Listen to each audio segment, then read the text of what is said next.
Noong Mayo 2023, ako ang responsable sa gawain ng ebanghelyo ng ilang iglesia.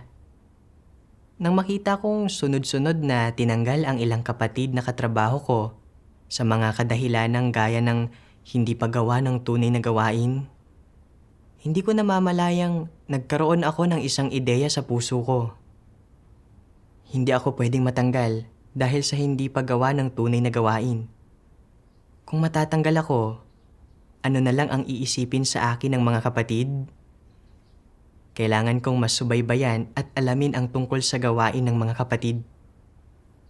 Tanging kapag nakita ng lahat na kaya kong lumutas ng mga tunay na problema habang ginagawa ko ang tungkulin ko, sa kanila ako hahangaan. Sa ganoong paraan, mapapanatili ko rin ang katayuan ko.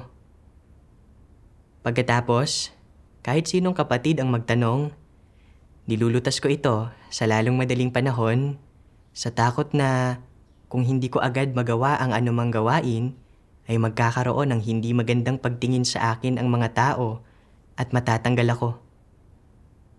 Minsan, tinanong ako ng isang leader ng pangkat ng mga taga-ebanghelyo kung paano magpatotoo para magkaroon ng magandang resulta. Para magkaroon ng magandang tingin sa akin ang kapatid, agad kong sinabi sa kanya ang pananaw ko. Nang marinig niya ito, nasiyahan siya at masaya rin ang puso ko. Gayunpaman, marami akong nasabi at hindi ako sigurado kung naarok ito ng sister ko o kung magkakaroon ng mga paglihis sa pagsasagawa. Pagkaraan ng ilang sandali, dapat sana ay tinanong ko siyang muli tungkol dito at sinubaybayan ito. At pagkatapos ay nagbigay ng kombinasyon ng ilang mas tiyak na landas at mga tunay na problema.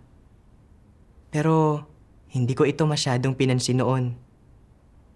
Naisip ko na dahil marami akong nasabi sa kanya, malamang ay maganda ang impresyon niya sa akin. Hindi ko na isinaalang-alang kung paano siya magpapatuloy pagkatapos. Kalaunan, kahit aling pangkat ang may mahinang resulta sa ebanghelyo, agad akong kumukontak sa mga leader ng pangkat para maunawaan ang sitwasyon at makipagbahaginan para malutas ito. Para makita ng mga kapatid na mabilis akong lumutas ng mga problema at nakakagawa ng tunay na gawain. Gayunpaman, pagkatapos noon, wala talaga akong pakialam kung naipatupad ba ng maayos ng mga leader ng pangkat ang mga bagay-bagay o kung ang mga tunay na problema ay talagang nalulutas. Minsan, kapag nasa mga pagtitipon o nagtatalakay ng gawain, sadya o hindi sadya kong binabanggit kung anong mga problema ang natuklasan ko habang sinusubaybayan ang gawain para makita ng mga kapatid na hindi ako burokrata at na malalim akong nakikibahagi sa iglesia para lumutas ng mga problema. Pagkalipas ng 2 linggo, sinuri ko ang gawain ng ebanghelyo ng ilang iglesia. Nalaman kong hindi bumuti ang mga resulta kahit kaunti. Kaya tinanong ko ang mga leader ng pangkat tungkol sa sitwasyon. Natuklasan kong nabubuhay ang mga leader ng pangkat sa gitna ng ilang paghihirap. Sa ilang iglesia, maraming tao ang dumating para mag-imbestiga. Pero karamihan sa kanila ay hindi nakaayon sa mga prinsipyo ng pangangaral ng ebanghelyo. Sa huli, hindi maraming tao ang talagang sumapi sa iglesia. Nang makita ko ang sitwasyong ito, natigilan ako.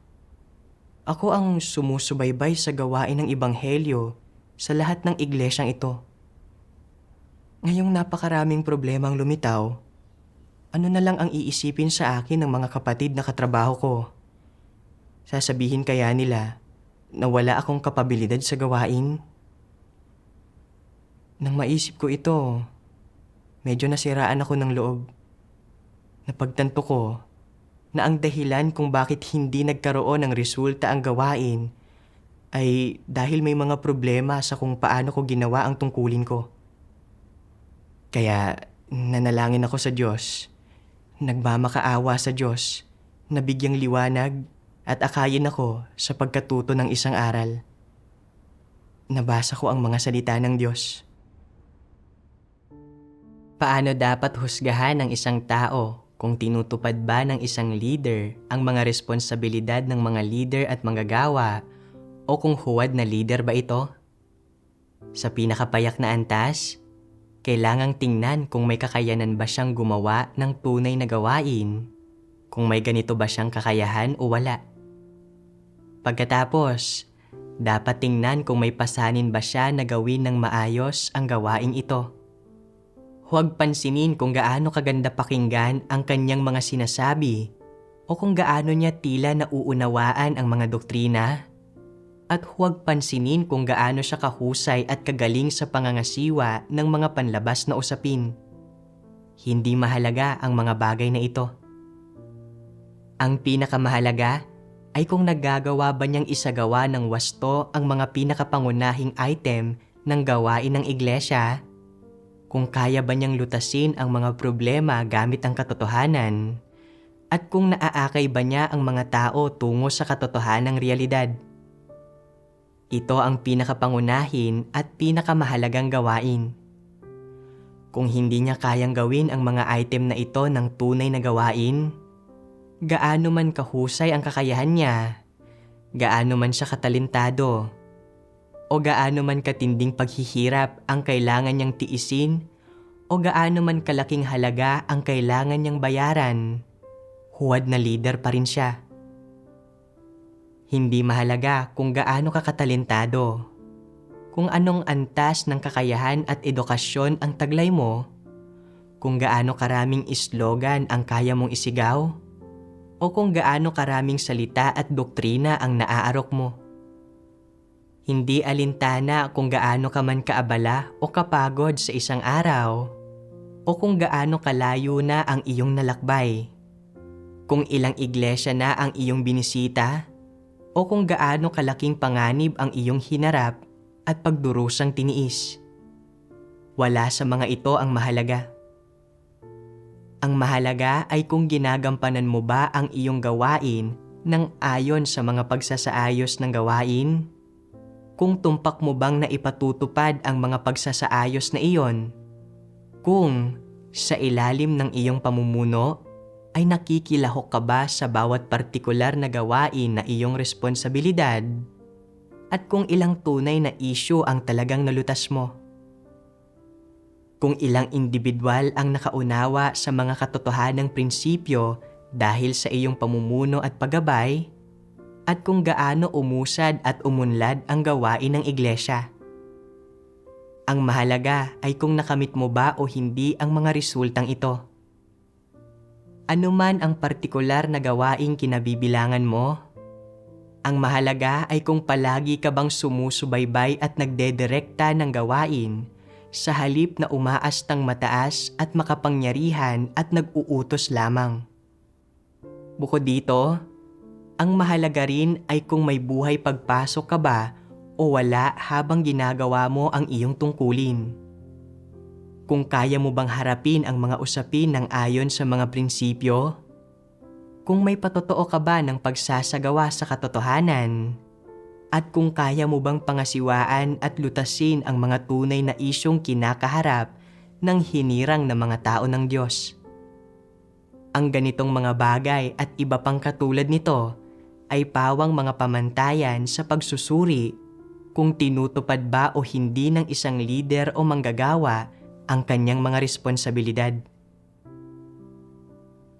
Kung tunay na may pasanin ang mga leader at manggagawa at kaya nilang magtiis ng kaunti pang pagdurusa, magsagawa ng higit pang pagbabahagi tungkol sa katotohanan, at magpakita ng kaunti pang katapatan, malinaw na nagbabahagi tungkol sa lahat ng aspekto ng katotohanan, nang sa gayon ay magawa ng mga manggagawang iyon ng ebanghelyo na magbahagi tungkol sa katotohanan para malutas ang mga kuro-kuro at pagdududa ng mga tao. Bubuti ng bubuti ang mga resulta ng pangangaral ng ebanghelyo. Magbibigay daan ito sa mas maraming tao na nagsisiyasat sa tunay na daan para mas maaga nilang matanggap ang gawain ng Diyos at bumalik sa harap ng Diyos para matanggap ang kanyang pagliligtas sa lalong madaling panahon. Naaantala ang gawain ng iglesia dahil ang lubhang pabaya ang mga huwad na lider sa mga responsibilidad nila, hindi gumagawa ng tunay na gawain o sumusubaybay at nangangasiwa sa gawain, at hindi kayang magbahagi ng katotohanan para ayusin ang mga problema. Siyempre, dahil din ito sa pagpapasasa ng mga huwad na lider na ito sa mga pakinabang ng katayuan, talagang hindi hinahangad ang katotohanan at hindi handang subaybayan, pangasiwaan, o direktahan ang gawain ng pagpapalaganap ng Ebanghelyo. Na ang resulta ay ang mabagal na pag-usad ng gawain at ang pagkabigo na maagap na maituwid o malutas ang maraming gawang taong paglihis, kahangalan, at walang pakundangang paggawa ng mali na lubhang nakakaapekto sa pagiging epektibo ng pagpapalaganap ng Ebanghelyo. Pagkatapos mabasa ang mga salita ng Diyos, naunawaan ko na sa pagtitimbang kung ang isang leader o manggagawa ay pasok sa pamantayan, hindi ang panlabas ang tamang sukatan sa kung gaano sila nagdurusa o kung gaano kalaking halaga ang binayaran nila. Kailangan mong tingnan ang mga resultang nakamit nila sa kanilang gawain. Kung gaano karaming tunay na gawain ang nagawa nila alinsunod sa mga hinihingi at prinsipyo ng sambahayan ng Diyos. At kung gaano kalaking papel ang ginagampanan nila sa pagpapasulong sa gawain. Kung ang isang leader o manggagawa ay napakaaktibo at abala sa paggawa ng kanilang tungkulin sa panlabas, pero hindi gumagawa ng ayon sa mga prinsipyo, nag-iiwan ng maraming tunay na problema na hindi nalulutas, at gumagawa lang ng gawain kung saan magmumukhang magaling sila, ginagamit nila ang anyo ng pagiging abala para pagandahin ang kanilang sarili. Ang ganitong uri ng leader ay isang huwad na leader. Sa pagkukumpara ng sarili ko sa mga salita ng Diyos, natuklasan ko na bagaman sinusubaybayan ko ang gawain ng Ebanghelyo sa panlabas, sa anyo ko lang ginawa ang tungkulin ko. Hindi ko hinanap kung ano ang gagawin para makamit ang mga resulta. Tulad noong tinanong ako ng leader ng pangkat ng mga taga-Ebanghelyo kung paano magpatotoo para magkaroon ng magagandang resulta. Bagamat sinabi ko sa kanya ang ilang paraan, hindi ko sinubaybayan at nilutas ang mga tunay na problema. Tulad ng kung naarok ba talaga niya ang mga ito at kung may mga paglihis ba na lilitaw sa proseso ng pakikipagtulungan niya. Nasiyahan lang ako na nakipagbahaginan ako sa kanya at hindi hinanap ang tunay na mga resulta. Sinubaybayan ko ang gawain ng Ebanghelyo ng ilang iglesia nang lumitaw ang mga problema. Pero hindi ko isinaalang-alang ang mga isyong tulad ng kung naaarok ba ng mga leader ng pangkat ang mga prinsipyo at naipapatupad ba ng tama ang gawain. At hindi rin ako sumubaybay o nangasiwa. Dahil dito, hindi nagkamit ang gawain ng tunay na mga resulta at naglalaman ito ng lahat ng uri ng mga kapintasan. Gumawa lang ako sa panlabas nang hindi pinagtutuunan ng pansin ang mga detalye. Sa panlabas, marami akong nagawang gawain, pero wala akong nakamit na resulta kahit katiting. Noon ko lang napagtanto na ito ang paraan ng paggawa ng isang huwad na lider at na ito ay partikular na irresponsable. Nakonsensya ako at gusto kong itama ng maayos ang mga bagay-bagay at tumigil na sa pagkilos ng nakaasa sa mga tiwaling disposisyon. Gayunpaman, hindi nagtagal pagkatapos, dumating sa akin ang ilang sitwasyon na muling nagbunyag sa akin. Dinaglaon, ang iglesia ay nagkaroon ng isang apurahang gampanin sa gawain ng ebanghelyo na kinailangan naming gawin. Ako at ang mga kapatid na kasama ko sa paggawa ay masinsinan at madali ang ipinatupad ito sa lahat ng iglesia. Sa ilang araw na iyon, nagkataon na sinuri ng mga nakatataas na lider ang gawain na ako ang responsable at nakakita sila ng ilang paglihis. Tinukoy rin nila na hindi ako masusing gumawa. Bagaman bawat iglesia ay mayroong maraming manggagawa ng ebanghelyo, karamihan sa mga manggagawa ng ebanghelyo ay hindi masyadong nalilinawan tungkol sa katotohanan sa aspekto ng gawain ng Diyos at maraming kakulangan sa pangangaral ng ebanghelyo. Bukod dito, hindi ko agad nilinang ang mga manggagawa ng ebanghelyo. Nang marinig ko ang mga leader na itinuturo ang aking mga problema, nag-init ang mukha ko sa hiya. Hiniling sa akin ng mga leader na maglaan ng oras para alamin ang tungkol sa sitwasyon ng mga manggagawa ng ebanghelyo sa bawat iglesia at ang mga problemang umiiral sa pangangaral ng ebanghelyo at magsumite ng ulat sa lalong madaling panahon. Naisip ko sa sarili ko, ano ang iisipin ng mga leader tungkol sa akin ngayong natuklasan nila ang napakaraming problema? Iisipin kaya nila na hindi ako angkop na maging supervisor at tatanggalin ako? Kung matanggal ako, ano ang iisipin ng aking mga kapatid tungkol sa akin? Hindi. Hindi ko pwedeng hayaan ang mga tao na makita na hindi ako gumagawa ng tunay na gawain. Ngayon, kailangan kong apurahang ipatupad ang gawaing iniutos sa akin ng mga leader na gawin. Sa ganoong paraan ko lang maipapakita sa kanila na bagaman may mga paglihis sa gawain ko dati, nagawa kong aktibong itama ang mga ito. Sa ganitong paraan ko lang maibabalik ang magandang impresyon na meron sa akin ang mga leader. Pagkatapos, para akong nababalisa.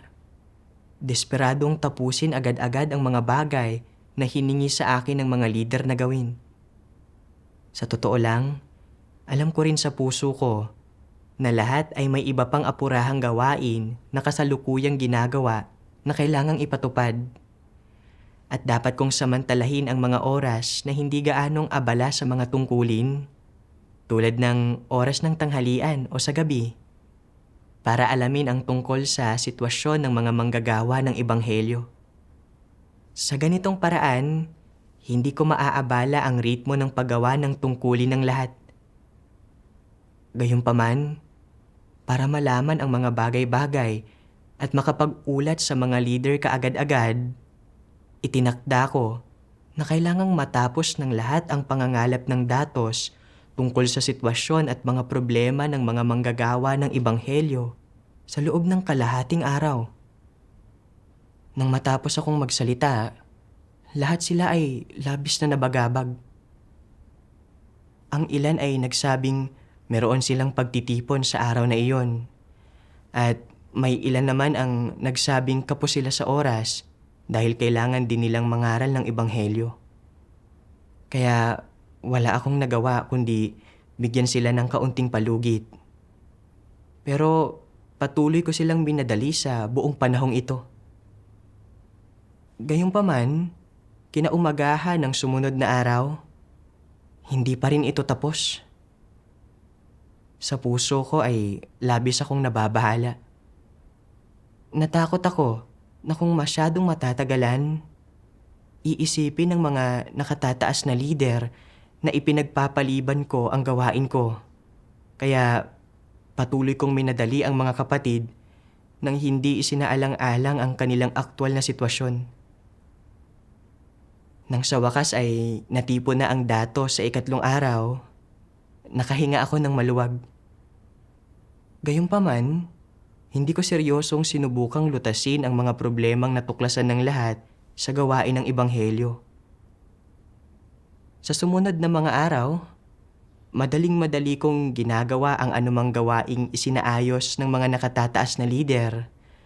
Pero habang gumagawa, hinding-hindi ko pinag-isipang mabuti kung ano ba talaga ang mga tunay na problemang binanggit ng mga nakatataas na lider o kung ano ang gagawin para magkamit ng mga resulta.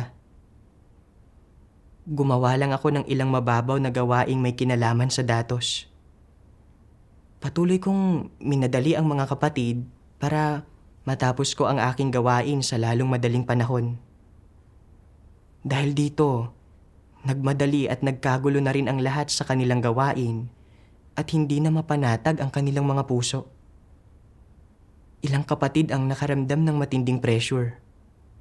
Ang ilan sa kanila ay hindi na ipatupad ng maayos ang gawain dahil masyadong kapos sa oras.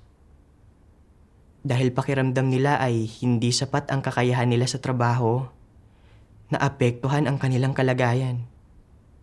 Ang ilan ay natakot na baka maitalaga sila sa ibang tungkulin dahil hindi nila kailanman nagawa ng maayos ang kanilang gawain at namuhay sa isang negatibong kalagayan.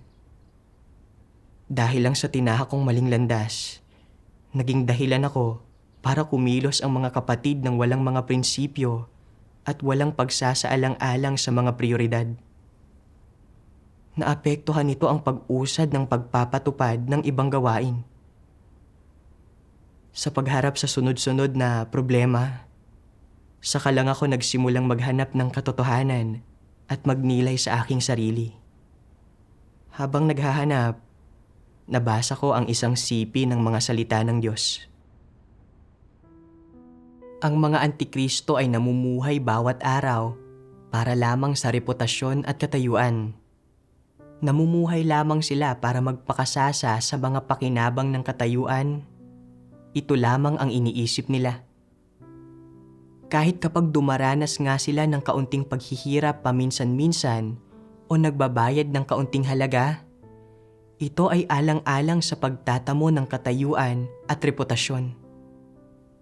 Ang sino mang antikristo ay hindi taos-pusong gugugol para sa Diyos. Ang pagganap ng kanilang mga tungkulin ay magiging formalidad lamang at paggawa ng wala sa loob. Hindi sila gagawa ng tunay na gawain kahit sila ay lider o manggagawa at magsasalita at kikilos lamang sila alang-alang sa kasikatan, pakinabang at katayuan nang hindi man lang pinoprotektahan ang gawain ng iglesia. Kaya, ano ang ginagawa ng mga antikristo sa buong maghapon? Abala sila sa pagkukunwari at pagpapakitang gilas. Ginagawa lamang nila ang mga bagay na may kinalaman sa sarili nilang kasikatan, pakinabang at katayuan. Abala sila sa panlilihis sa iba, sa pang-aakit sa mga tao, at kapag nakaipon na sila ng lakas, magpapatuloy silang kontrolin ang mas maraming iglesia. Ang nais lamang nila ay maghari at gawing nagsasariling kaharian nila ang iglesia. Nais lamang nilang maging dakilang lider, magkaroon ng ganap at solong awtoridad upang makontrol ang mas maraming iglesia. Wala silang pakialam kahit kaunti sa anumang iba pang bagay. Wala silang pakialam sa gawain ng iglesia o sa buhay pagpasok ng hinirang ng mga tao ng Diyos, lalo nang wala silang pakialam kung naisasagawa ba ang kalooban ng Diyos. Ang tanging inaalala nila ay kung kailan nila mag-isang mahahawakan ang kapangyarihan, makokontrol ang hinirang ng mga tao ng Diyos, at makakapantay ang Diyos. Napakalaki talaga ng mga pagnanais at ambisyon ng mga antikristo. Gaano man kasipag tingnan ang mga antikristo, abala lamang sila sa sarili nilang mga hangarin, sa paggawa ng gusto nilang gawin, at sa mga bagay na nauugnay sa sarili nilang kasikatan, pakinabang, at katayuan. Ni hindi nila iniisip ang kanilang mga responsibilidad o ang tungkulin na dapat nilang ginagampanan at wala talaga silang ginagawang tama. Ganito ang mga antikristo. Sila ay mga dyablo at satanas na nanggagambala at nanggugulo sa gawain ng Diyos. Inilalantad ng Diyos na sa puso ng mga antikristo, katayuan lang ang iniisip nila at para lang sa katayuan sila gumagawa. Ginagawa lang nilang abala ang kanilang sarili sa mga bagay na may kaugnayan sa sarili nilang kasikatan, pakinabang at katayuan, habang hindi ginagawa ang anumang responsibilidad nila. Napagtanto ko na ang paraan ko ay kapareho ng sa isang antikristo.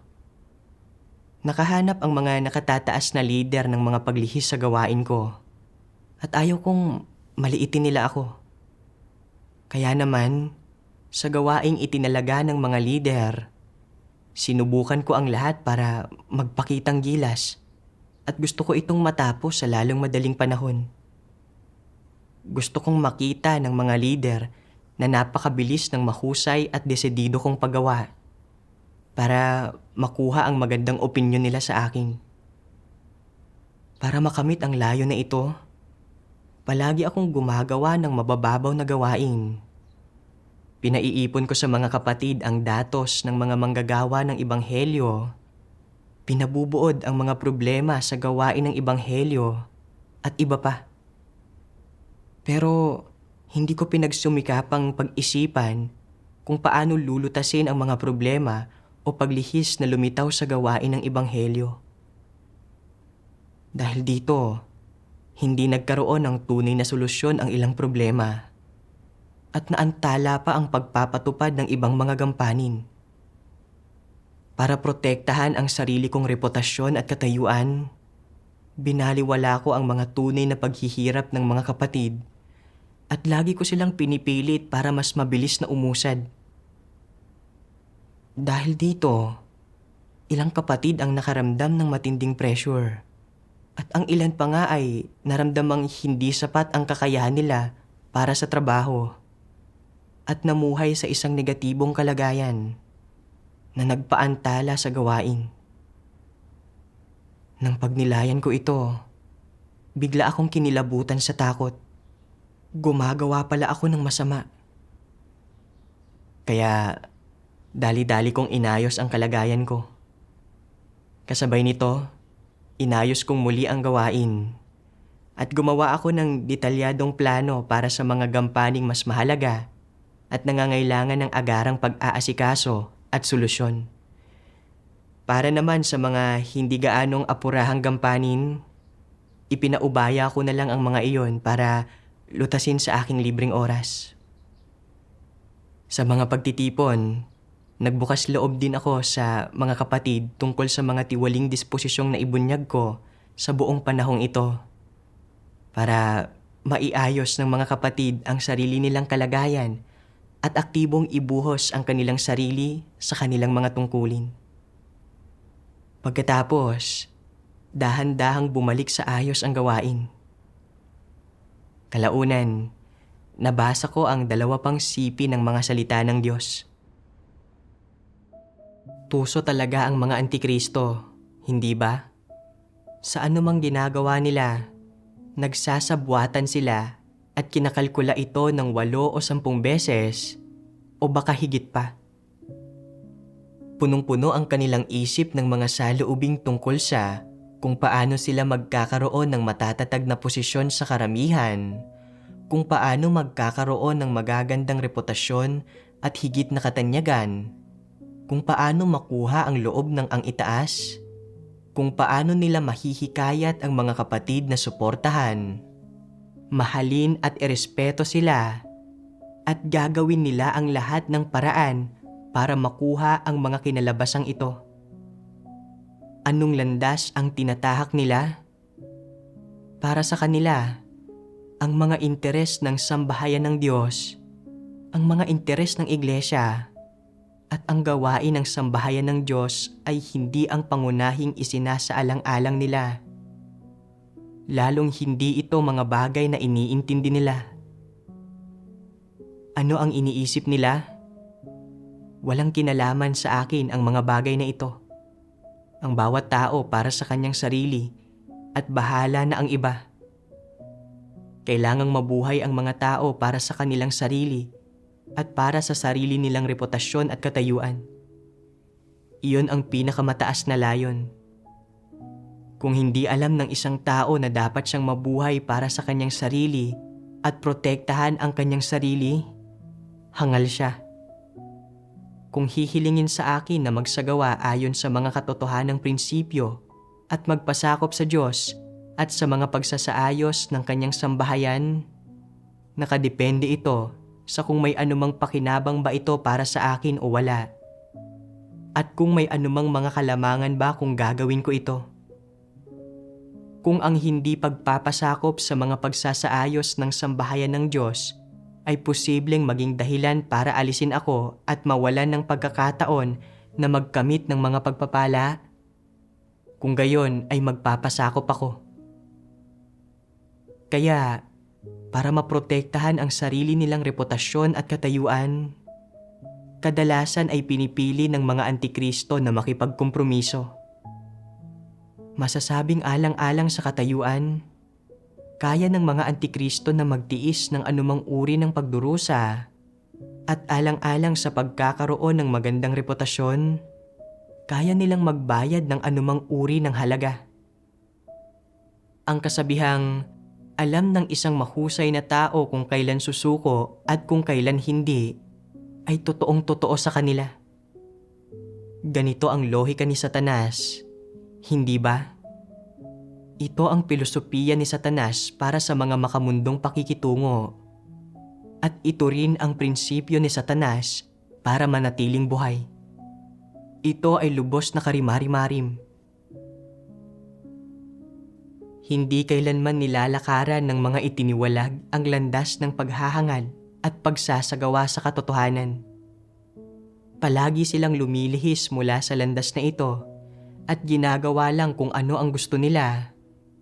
Kumikilos ayon sa kanilang mga pagnanasa at ambisyon. Pinangangalagaan ang kanilang sariling katayuan, reputasyon, at dangal. At binibigyan ng kasiyahan ang kanilang mga sariling pagnanasa. Ang lahat ng ginagawa nila ay umiikot sa mga bagay na ito. Bagamat nagbayad din sila ng halaga, gumugol ng oras at lakas, at nagtrabaho mula bukang liwayway hanggang takip silim, ano ang naging resulta ng mga ito sa huli? Dahil ang mga ginawa nila ay inilarawan bilang masama sa paningin ng Diyos, ang resulta ay itiniwalag sila. May pag-asa pa ba silang maligtas? Wala. Ito ay isang hindi kapani-paniwalang seryosong bunga. Tulad lang ito ng pagkakaroon ng sakit ng mga tao. Ang isang munting karamdaman na hindi agad ginamot ay maaaring maging isang malalang karamdaman o maging nakamamatay pa nga. Halimbawa, kung ang isang tao ay may sipon at ubo, mabilis siyang gagaling kung makakatanggap siya ng normal na medikal na paggamot. Ngunit may ilang tao na nag-iisip na sila ay may malusog na kondisyon, kaya hindi nila sineseryoso ang kanilang sipon o hindi sila nagpapagamot. Dahil dito, tumatagal ito at nagkakaroon sila ng pulmonya. Matapos magkaroon ng pulmonya, iniisip pa rin nilang bata pa sila at may malakas na resistensya, kaya hindi nila ito ginagamot sa loob ng ilang buwan. Araw-araw nilang hindi pinapansin ang kanilang pag-ubo hanggang sa puntong ang pag-ubo nila ay hindi na mapigilan at hindi na matiis at may kasama na itong dugo.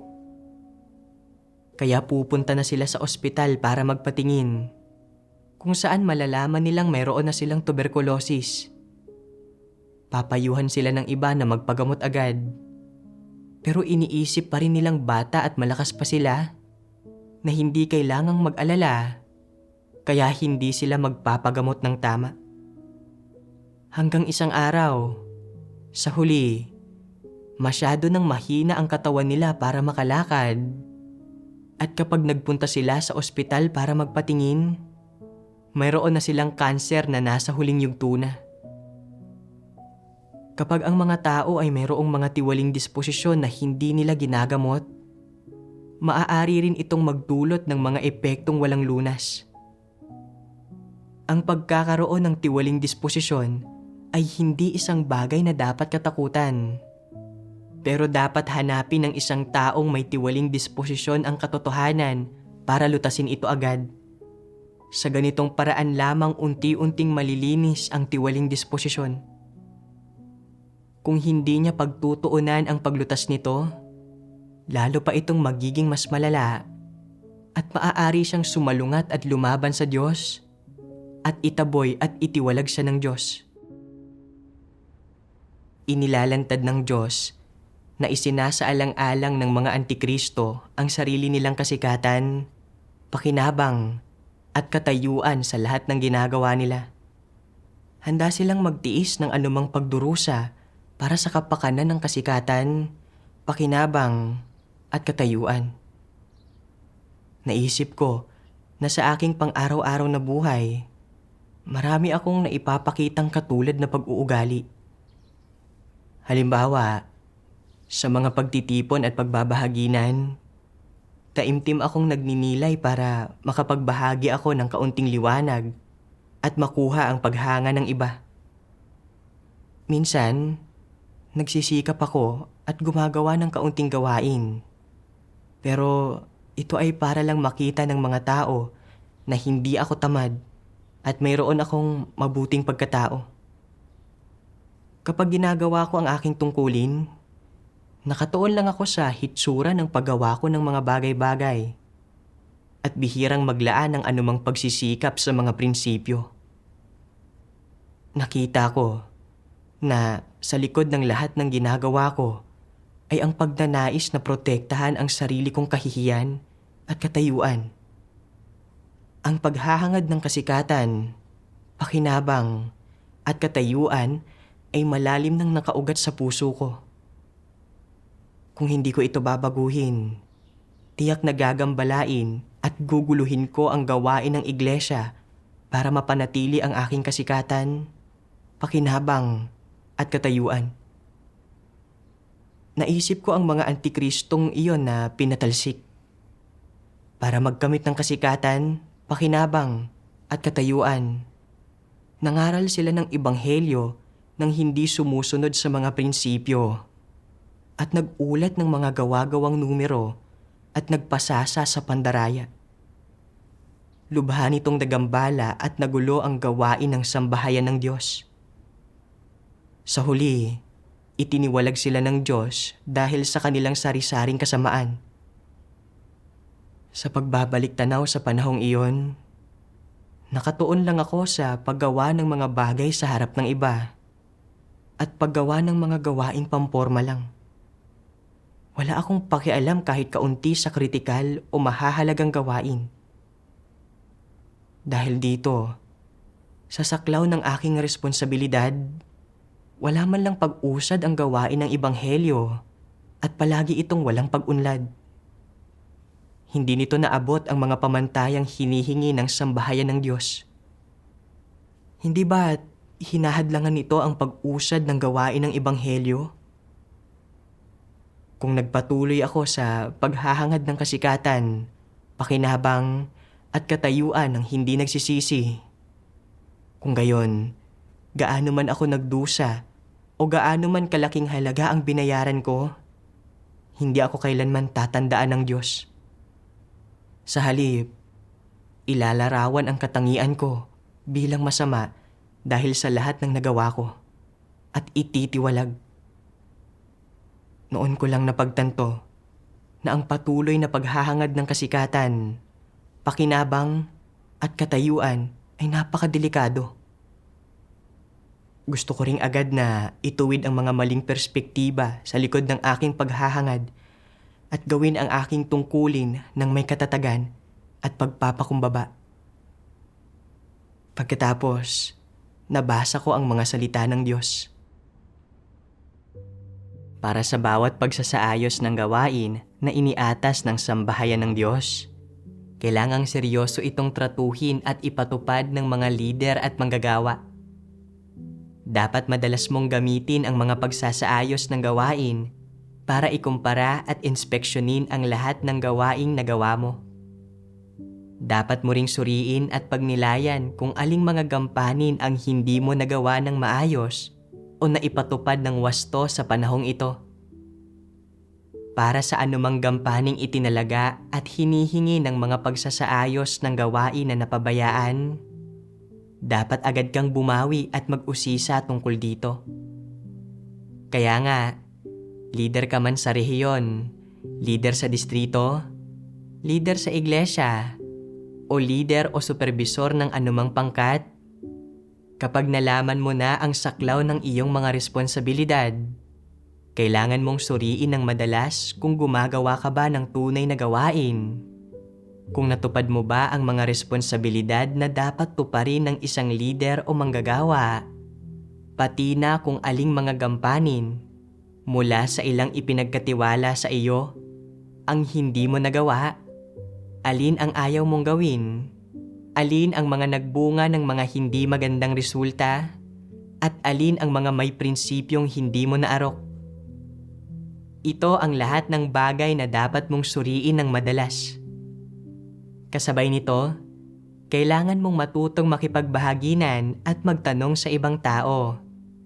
At kailangan mong matutong tumukoy sa mga salita ng Diyos at sa mga pagsasaayos ng gawain ng isang plano, mga prinsipyo, at isang landas para sa pagsasagawa. Sa anumang pagsasaayos ng gawain, nauugnay man ito sa administrasyon, sa mga tauhan, o sa buhay iglesia, o kaya ay sa anumang uri ng propesyonal na gawain, kung binabanggit nito ang mga responsibilidad ng mga leader at manggagawa, ito ay isang responsibilidad na dapat tuparin ng mga leader at manggagawa at nasa saklaw ng responsibilidad ng mga leader at manggagawa.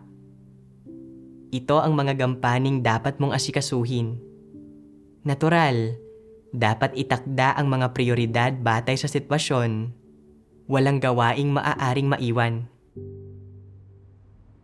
Itinuro sa akin ng mga salita ng Diyos ang isang landas ng pagsasagawa. Ang pagpapatupad ng anumang gampanin ay hindi lang basta paggawa ng mga bagay sa panlabas. Kailangan mong palaging suriin kung gumagawa ka ba ng tunay na gawain at kung anong gawain ang hindi nagagawa ng maayos. Ano man ang gampanin, kailangan mong maunawaang mabuti ang aktwal na sitwasyon at hindi gumawa ng mga trabahong magpapaganda sa iyo sa paningin ng iba para lang makapagkunwari at mapahanga ang mga tao. Ang ganitong uri ng paggawa ay hindi talaga makalulutas man lang ng mga tunay na problema. Pagkatapos noon, sa tuwing nalalaman kong hindi maganda ang mga resulta ng gawain ng Ebanghelyo, talagang sinisiyasat ko kung ano ang dahilan ng mababang resulta. At inaalam ang mga kalagayan at paghihirap ng mga kapatid, kung paano nila sinusubaybayan ang gawain ng Ebanghelyo at iba pa. Nang suriin ko ng detalyado ang gawain, natuklasan ko ang mga problema at paglihis na hindi ko nakita noon. Ang ilang iglesia ay masyadong kakaunti ang mga manggagawa ng Ebanghelyo. Ang ilang leader ng pangkat ng mga taga-Ebanghelyo ay hindi marunong sumubaybay sa gawain. At ang ilang manggagawa ng Ebanghelyo ay hindi nauunawaan ang katotohanan. Hindi sila makapagbahagi ng malinaw tungkol sa maraming katotohanang may kaugnayan sa gawain ng Diyos na naging dahilan para ang ilang potensyal na tatanggap ng Ebanghelyo na tunay na nananampalataya sa Diyos ay ayaw nang ipagpatuloy ang kanilang mga pagsisiyasat dahil hindi nalutas ang kanilang mga kuro-kuro. Ako at ang mga kapatid na katrabaho ko ay nakipagbahaginan tungkol sa mga problemang ito para iwasto ang mga ito. Detalyado naming sinubaybayan ang gawain ng mga manggagawa ng Ebanghelyo at itinuro ang mga problemang umiiral sa kanilang patotoo. Binibigyan sila ng gabay at pagbabahaginan. Pagkatapos ng isang panahon ng pagtutulungan ng sama-sama, Naging handa ang ilang potensyal na tatanggap ng ebanghelyo na ipagpatuloy ang kanilang mga pagsisiyasat at sa huli ay tinanggap ang gawain ng Diyos sa mga huling araw. Nang panahong iyon, sa wakas ay lubos kong napagtanto na tanging sa tunay na pagkaunawa at malalim na pag-alam sa mga detalye sa pamamagitan ng aming gawain, matutuklasan at malulutas namin ang mga problema. At saka lang nakadama ng kapanatagan at kapayapaan ang puso ko. Minsan, sinusubaybayan ko ang gawain ng ebanghelyo ng isang iglesia. Nakita kong hindi nagkakamit ng resulta ang gawain ng ebanghelyo at karamihan sa mga kapatid ay medyo negatibo. Kaya, nagdaos ako ng isang pagtitipon para lutasin ang mga kalagayan ng mga kapatid. Kasabay nito, nagbahagi rin ako at lumutas ng mga problemang umiiral sa pangangaral ng ebanghelyo. Pagkaraan ng ilang panahon, medyo bumuti ang gawain ng ebanghelyo. Sobrang saya ko at naisip ko, siguradong hahanga sa akin ang mga kapatid. Hahayaan ko na lang ang mga lider ng pangkat para sumubaybay sa hinaharap. Nang maisip ko ito, napagtanto ko na noon, gumagawa lang ako ng gawaing pamporma lang at maraming problema ang hindi talaga nalutas. Sa pagkakataong ito, hindi ako pwedeng makontento na lutasin lang ang mga kalagayan ng mga kapatid at hayaan na lang. Kailangan kong pag-isipan kung anong mga gampanin ang hindi pa natatapos ng maayos. Nang aktwal akong pumunta para alamin kung ano ang nangyayari, natuklasan kong kulang ang mga manggagawa ng ebanghelyo sa iglesyang ito at ang ilang manggagawa ng ebanghelyo ay mabagal na nakauusad. Pero ayaw ng mga lider ng pangkat na tumulong at sumuporta sa mga ito. Hindi rin nila alam kung paano lutasin ang mga paglihis na nangyari sa gawain ng ebanghelyo. Dahil dito, hindi nagkaroon ng malinaw na resulta ang gawain ng ebanghelyo sa loob ng sunod-sunod na ilang buwan. Pagkatapos, tinalakay ko sa mga leader ng pangkat kung paano lulutasin ang mga problemang ito at pumili ng ilang manggagawa ng ebanghelyo. Tinuruan ko ang mga leader ng pangkat kung paano sumubaybay at magsaayos ng gawain at nilutas ang kanilang mga problema at paghihirap. Pagkaraan ng ilang panahon, lalo pang bumuti ang mga resulta ng pangangaral ng ebanghelyo. Nang makita ko ang resultang ito, masayang masaya ako. Pero medyo sinisisi ko rin ang sarili ko. Dahil masyado akong maraming ginawa noong nakaraan para lang magmukhang maganda, hindi umusad ang gawain ng ebanghelyo. Nagpasalamat din ako sa Diyos sa paggamit sa kapaligirang ito para bigyang daan akong mas makilala ng kaunti ang sarili ko at matutong gumawa ng tunay na gawain.